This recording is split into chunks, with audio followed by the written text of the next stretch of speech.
martial arts ang Kapuso teen star na si Bea Binene. Ang dream role nga raw niya, maging action star. Ang chika mula kay Nelson Canlas. Tama, AY. Proud na ipinakita ni Bea Binene ang kanyang bronze medal sa nakaraan niyang Wushu National Competition.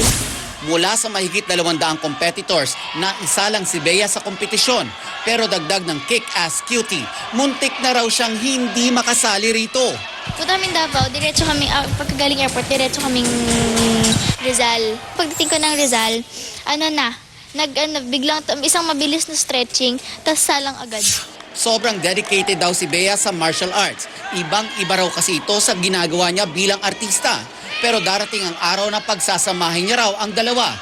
Pinaplano na raw niyang mag-arnis at kumuha ng shooting classes.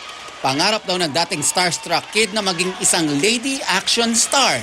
Kasi ginagawa ko yun so okay lang. Love ko naman po yung ginagawa ko.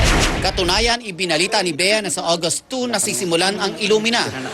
Ang bagong serya sa GMA kung saan naglalakihan ng mga bituin. Pangunahing tauhan dito sina Rian Ramos, Jackie Rice at Aljur Abrenica. Kasama rin sina Cesar Montano at Christopher De Leon. Sa Illumina, bubuhayin ni Bea at Jake Vargas ang tambalan nilang nasimulan sa first time. Sobrang honored po. Sobrang honored na nag-trust ulit sa akin ang GMA, na binigyan ulit nila ako ng chance na mapakita ko yung role ko, mapakita ko yung pag-arte ko. Kasi po, di ba, sa first time kontrabida ko. Dito, mabait naman ako ngayon.